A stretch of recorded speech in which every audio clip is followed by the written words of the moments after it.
hermanos, Dios les bendiga y sean bienvenidos. Es importante tener nuestro corazón dispuesto para orar, para adorar y para recibir juntos a través de este tiempo de transmisión de estudio. Y para dar inicio, hermanos, acompáñenme, vamos a orar. Dios, te alabamos y damos gracias por tu presencia en y con nosotros. Gracias porque podemos recibir a través de este medio ese mensaje especial que bendecirá nuestra vida. Ayúdanos por medio de tu Espíritu Santo a tener un corazón dispuesto y una mente receptiva. Y con sabiduría responder a las instrucciones que nos hablarás hoy. Amén. Adoremos con todo nuestro corazón, hermanos.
Hermanos, estamos de regreso y continuamos con la serie de los patriarcas.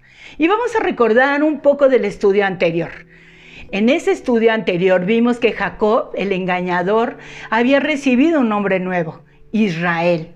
Con su nuevo nombre vino una nueva identidad, una que confiaba en el Señor y no en sí mismo. Sin embargo, hermanos, a pesar de esta nueva confianza en Dios, Jacob cometió errores similares a los de sus padres. Y es que la historia, hermanos, a veces se repite, sobre todo en las relaciones familiares. Así como los padres de Jacob demostraron favoritismo entre sus dos hijos, me refiero a Esaú y a Jacob, Jacob de igual manera favoreció a uno de sus hijos.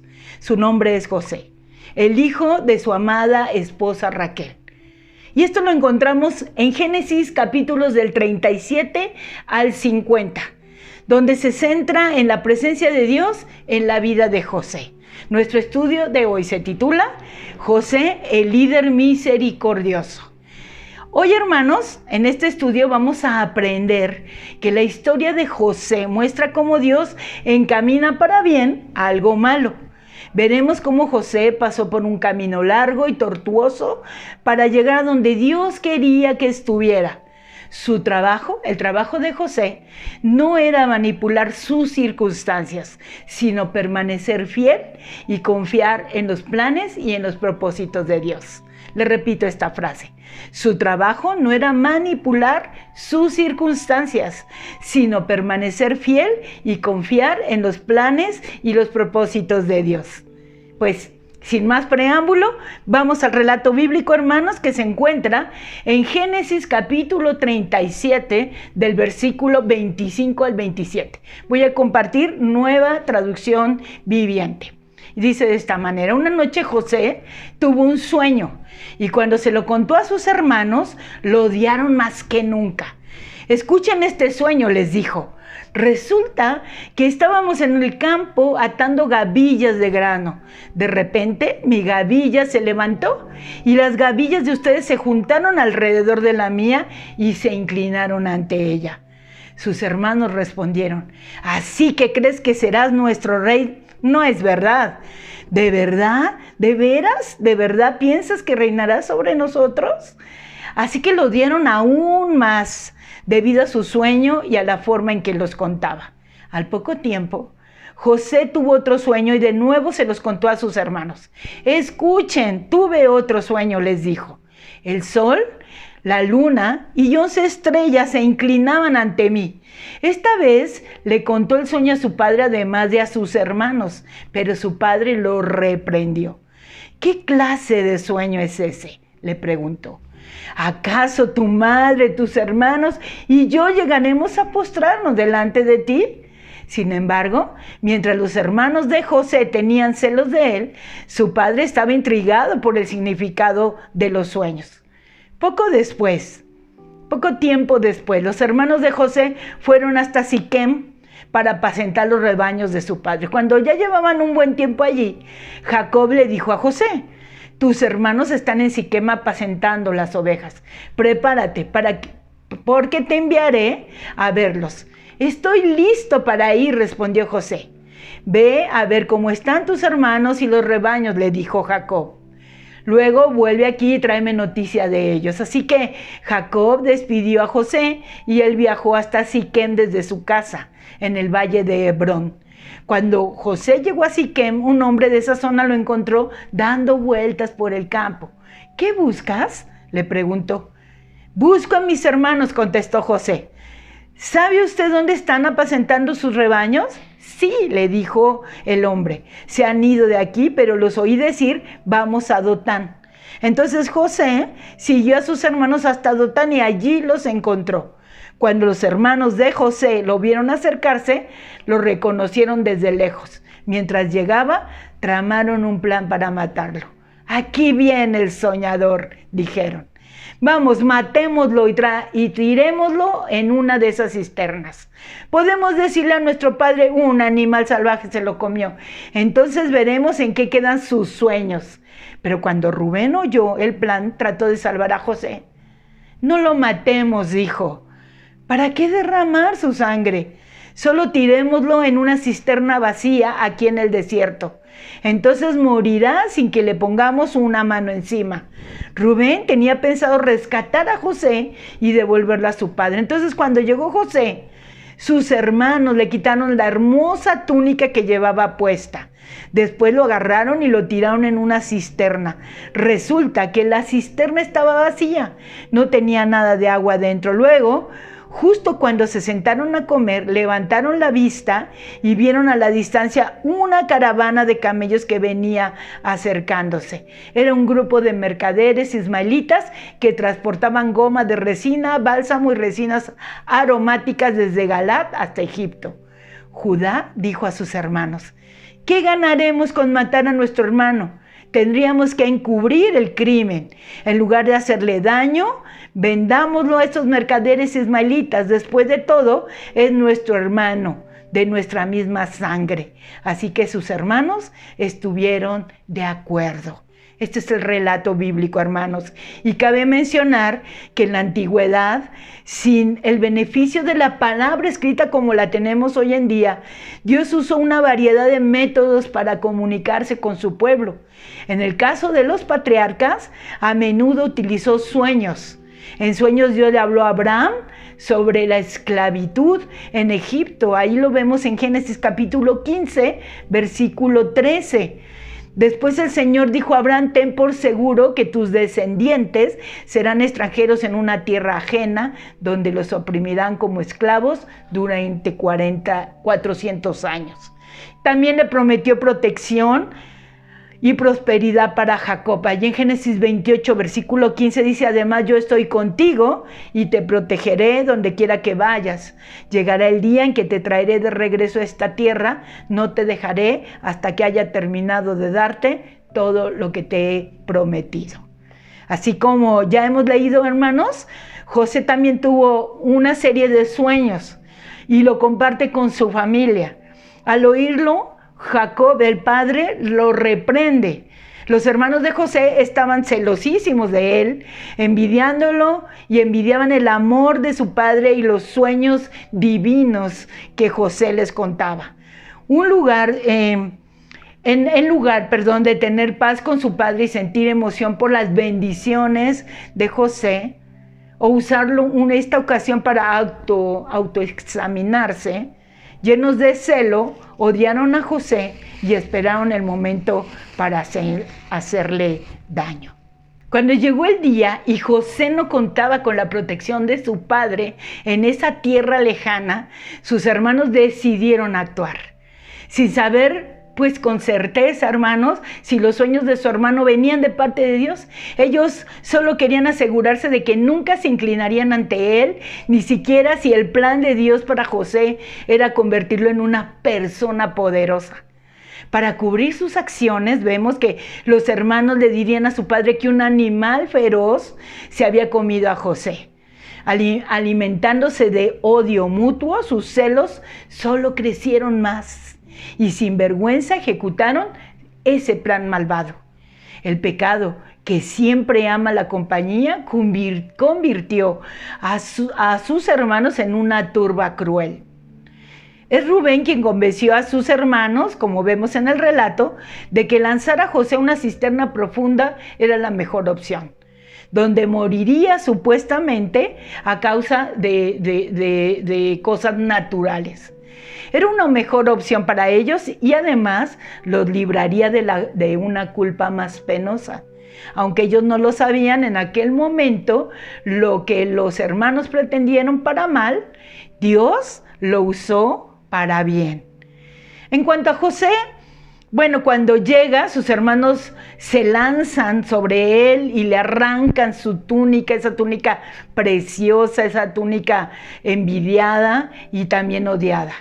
Pero al quitarle la túnica, sirvió para 3 propósitos y se los voy a compartir a continuación. Primero, ofrecería la evidencia de que un animal salvaje había matado a José. Segundo, la túnica simbolizaba el favor de su padre. Por tanto, profanar esa túnica era un símbolo de haber quitado a aquel a quien el padre favorecía y toda su preferencia. Y tercero, era una señal de que nunca se inclinarían en atención a José. Y esto hace nulos y vacíos los sueños de José. Hermanos, vamos a recordar que en el relato bíblico leímos cómo en un acto de rebeldía lanzan a José a una cisterna seca para que muriera. Y cabe hacer mención que estas cisternas o pozos de agua eran profundas con aperturas muy estrechas, lo que hacía que fuera imposible para un prisionero salir de ahí a menos que alguien le arrojara una cuerda. José no pudo defenderse contra sus hermanos, estos robustos hermanos, y mientras ellos se hacían los sordos y en piedad, José luchaba por salvar su vida, pero José encontraría aún mejor una vida en la voluntad de Dios.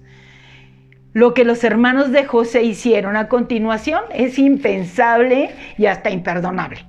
Dice la Escritura, hermanos, que se sentaron a comer tranquilamente, mientras su hermano sufría e imploraba por su libertad. Envenenados ellos por sus pensamientos de celos, actuaron como si nada hubiera sucedido. Judá desarrollaría algunas cualidades buenas en un futuro, pero en este momento su motivación al proponerles a sus hermanos que vendieran a José como esclavo, en vez de dejarlo huir, fue puramente egoísta. Desde su perspectiva, no había ganancia monetaria al dejar a José morir en la cisterna. Bien podían llenarse los bolsillos a costa de vender a José. Aunque los hermanos de José estaban motivados por los celos y el odio, como ya lo hemos expresado, Dios tenía para José un propósito mayor. Jacob heredó la bendición del pacto, y eso lo hacía a él y a sus descendientes incluir a José, personas especiales a los ojos de Dios. Ellos, esta familia, era personas especiales a los ojos de Dios. Y hermanos, cabe hacer la reflexión: Dios puede vencer las malas intenciones de las personas. Dios puede cambiar los efectos de esas intenciones para sus buenos propósitos. Así que, hermanos, ante la adversidad, yo te invito a soportar las aflicciones con gozo, sabiendo que los planes de Dios al final se cumplirán. Hasta aquí vemos que José había sido lanzado a la cisterna, vendido con los esclavos, falsamente acusado de un crimen, lo vemos en el relato completo de la historia, llevado a prisión y olvidado por todos excepto por Dios. A pesar de estas circunstancias, Dios no había abandonado a José y al final se encontró cara a cara con el hombre más poderoso del mundo, el faraón. El faraón tuvo un sueño que José pudo interpretar, lo leemos en la Escritura. Génesis 41, versículos 15 al 40, nos relata este incidente. Nos relata que el faraón le contó a José los dos sueños que tuvo. Y José reveló que los dos sueños del faraón significaban una misma cosa. Dios le estaba advirtiendo al rey sobre 7 años de cosecha abundantes que vendrían seguidos por 7 años de hambruna. El hecho de que Dios le diera dos sueños significaba que sucederían pronto. Y esto lo podemos ver en los versículos 25 al 32 de Génesis 41. Ahora, podemos aprender varias cosas de esta interacción entre el prisionero y este gobernante, el faraón. Primero, la sabiduría del mundo, por sabia que parezca, no tiene todas las respuestas, hermanos.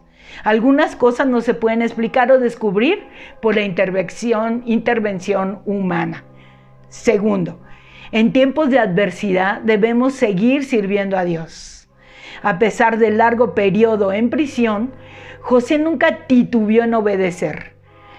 Hacernos a un lado no es parte de los planes de Dios cuando estamos sufriendo, hermanos. Tercero, Dios siempre recompensa la fidelidad.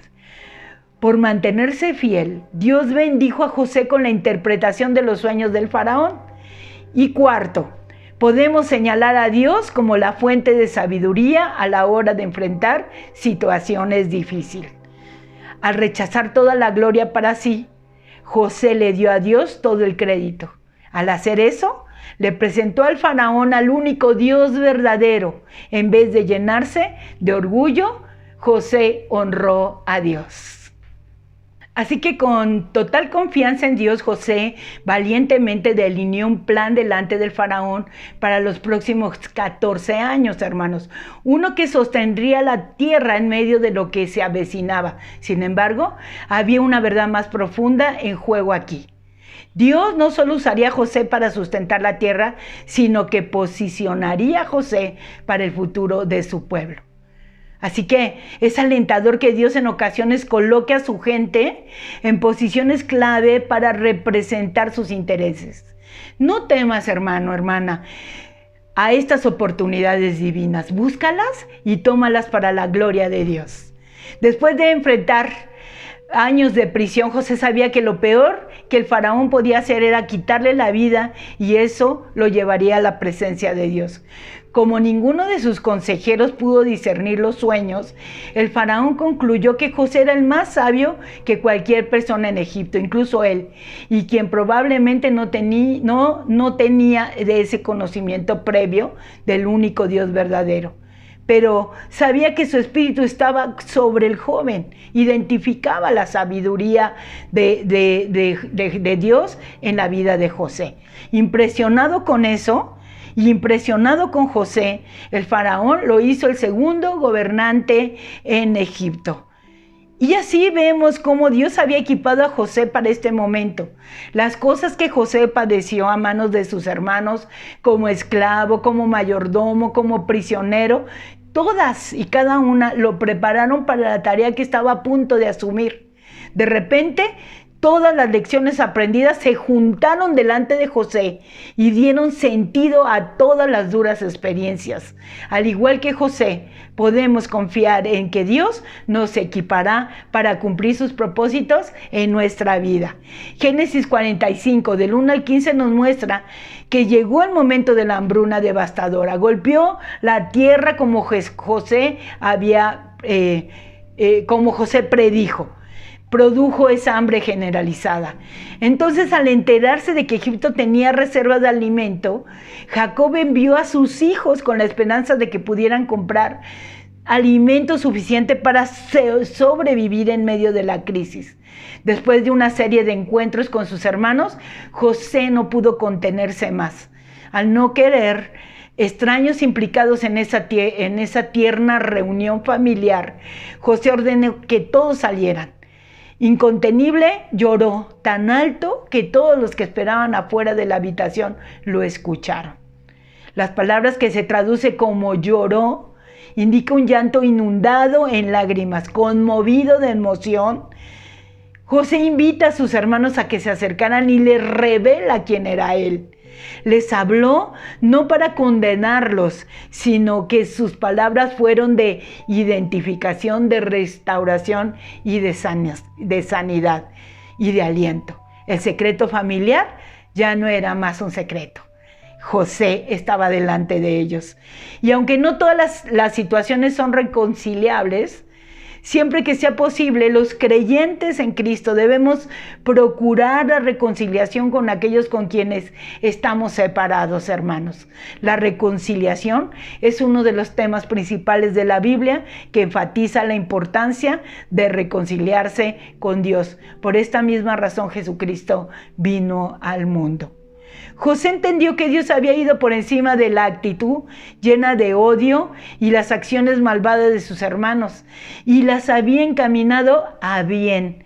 4 veces José declaró que Dios había estado detrás de todos aquellos sucesos. Lo vemos en el capítulo 45, versículo 5, donde José expresa: pero no se inquieten ni se enojen con ustedes mismos por haberme vendido. Fue Dios quien me envió a este lugar antes que ustedes a fin de preservarles la vida. 7, 8 y 9. Dios me hizo llegar antes que ustedes para salvarles la vida a ustedes y a sus familias. Y fue Él quien me hizo consejero del faraón, administrador de todo su palacio y gobernador de todo Egipto. Ahora apresúrense, regresen a donde está mi padre y díganle: tu hijo José dice: Dios me ha hecho Señor de toda la tierra de Egipto. Así que ven a verme de inmediato. Sus hermanos responsables de los sufrimientos de José, pero Dios lo usó como un medio para llevar a cabo su plan divino. Como resultado de este entendimiento espiritual, José pudo reconciliarse con aquellos que lo maltrataron y ofrecerles su amor y perdón. La voluntad de Dios, no la del hombre, es la realidad dominante y suprema de cada acontecimiento. Vemos cómo la revelación de José fue su forma de alentar a sus hermanos, no de condenarlos. Y sí, ellos habían actuado mal, no lo negamos. ¿Eran culpables? Claro que sí. Sin embargo, José no quería que permanecieran en sus pecados, sino más bien en lo que Dios había hecho por todos ellos.